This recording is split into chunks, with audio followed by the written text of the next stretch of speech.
Hey everybody! You know I love connecting with you all online. Social media is amazing. It lets us share our lives and passions with the world. We can instantly connect with friends, family, and even celebrities like me. It's like having a huge party in your pocket. But here's the thing. Sometimes this party can get a little, well, dramatic. Just like in real life, not everyone online is there to spread sunshine and rainbows. Some people can be, let's just say, not so nice. We've all seen it. Nasty comments, hurtful insults, even outright hate speech. It's like someone spilled negativity all over our digital dance floor. And sadly, this kind of behavior is becoming more and more common. But you know what? We don't have to let the negativity win. We can choose to be kind, even when others aren't. We can be the ones who make social media a more positive and supportive place for everyone. Words have power, right? They can lift us up or bring us down.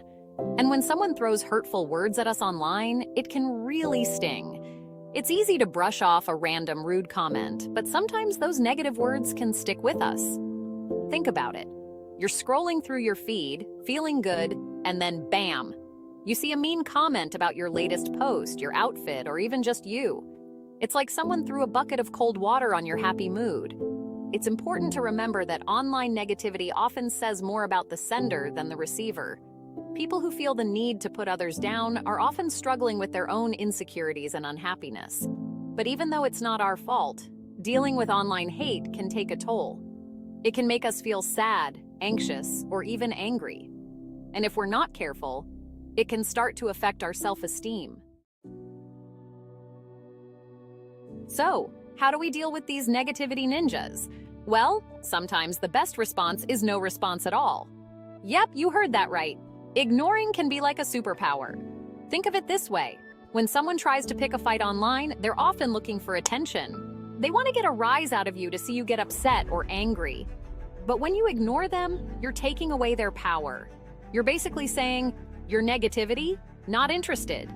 Now, I know ignoring can be tough. It's tempting to want to fire back a witty comeback or defend yourself. But trust me, sometimes the most powerful thing you can do is to simply rise above the fray. Remember, you don't owe anyone your time or energy, especially if they're not being respectful. So the next time you encounter an online insult, take a deep breath and remember, ignore, ignore, ignore. Okay, so ignoring is great, but what about those times when the negativity is relentless? What if someone is constantly harassing you or posting truly hateful things? Well, that's where our trusty friends Block and Report come in. Think of these tools as your digital bodyguards. They're there to protect you from the negativity and create a safer online space. Blocking someone is like saying, nope, you're not invited to my party anymore. It prevents them from seeing your posts or interacting with you. Reporting takes things a step further. It's like sending a signal flare to the social media platform saying, hey, this person is breaking the rules. Most platforms have clear guidelines against hate speech and harassment, and they take these reports seriously. Remember, using these tools isn't about being mean or censoring anyone. It's about setting healthy boundaries for yourself and protecting your mental well-being. You deserve to enjoy social media without being subjected to negativity and abuse. Section 5. Breathe and respond, maintaining your cool in the face of hate. All right, let's say you do decide to respond to a negative comment or message. Maybe you want to stand up for yourself or correct misinformation. That's totally okay. But here's the key. Respond with calmness and composure. Remember those negativity ninjas we talked about? They it when you get riled up. It feeds their need for drama. But when you respond calmly and rationally, you're taking away their power. You're showing them that their words don't control you. So, before you hit that send button, take a deep breath, count to 10. Walk around the block if you need to. The goal is to respond from a place of inner peace, not from a place of anger or frustration. And hey, sometimes a little humor can go a long way. A well-placed witty comeback can disarm a bully and even turn the situation around. Just remember to keep it light and avoid stooping to their level. Section 6. Finding your support system, reaching out for help and strength. You know what else is super important? Remembering that you're not alone in this. Dealing with online negativity can be tough, but there are people who care about you and want to help. Reach out to your friends, family, or even a therapist. Talk about what's going on and how it's making you feel. Sometimes just voicing your experience out loud can make a world of difference. And hey, if you see someone else being targeted online, don't be a bystander. Reach out to them, offer words of support, and report the abuse. We're all in this together, and together we can create a kinder and more compassionate online world. Remember, asking for help is a sign of strength, not weakness. It takes courage to admit when you're struggling, and there's absolutely no shame in seeking support. You deserve to feel safe and respected, both online and offline. Section 7. Cultivating a positive online presence. Be the change you wish to see. Okay, so we've talked a lot about dealing with negativity, but what about promoting positivity? What can we do to make social media a more awesome place for everyone? Well, it starts with each of us. Let's be the ones who spread kindness, encouragement, and good vibes online.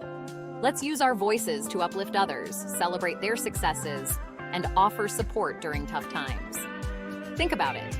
Every time you like a positive post, leave a kind comment, or share an inspiring story, you're adding a little more sunshine to the digital world. You're showing others that there's still good in the world and that kindness matters. And hey, don't be afraid to be yourself. Share your passions, your quirks, your unique perspective. The world needs more authenticity and realness, both online and offline.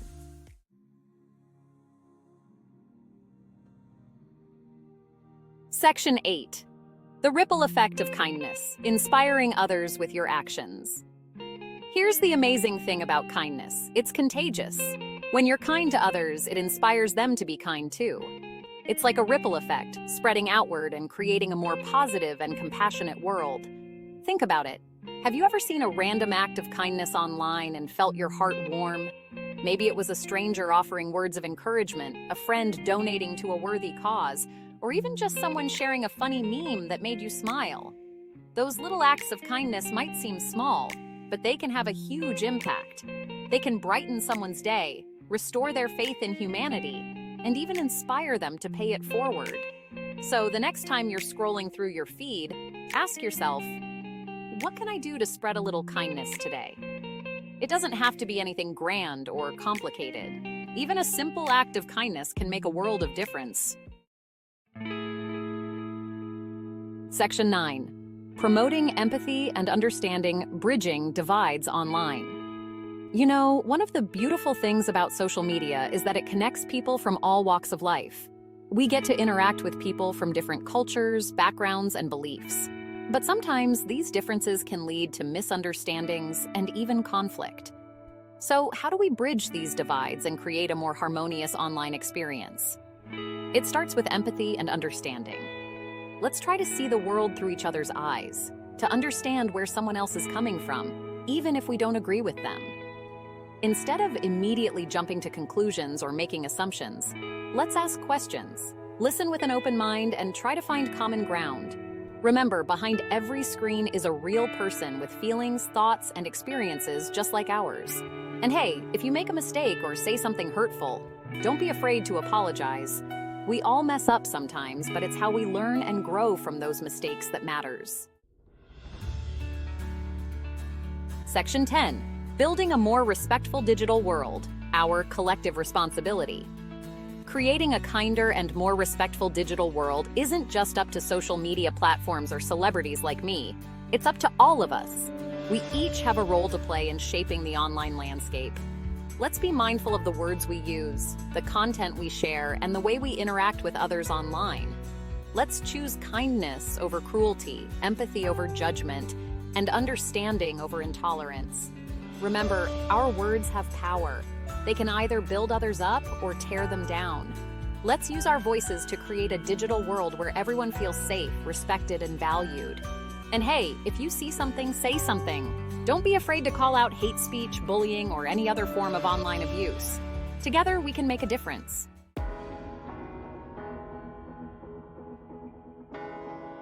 Section 11. Choosing kindness, a final thought. Well, we've covered a lot of ground today, haven't we? We've talked about the importance of ignoring negativity, setting boundaries, responding with calmness, seeking support, and spreading kindness. But at the end of the day, it all boils down to one simple choice: choosing kindness. Choosing to be the best versions of ourselves, both online and offline. Remember, the internet is a powerful tool, and we have the power to use it for good. Let's create a digital world where kindness reigns supreme, where everyone feels welcome, and where we can all connect and share in a positive and meaningful way. Thanks for listening, everyone. Now go out there and spread some kindness.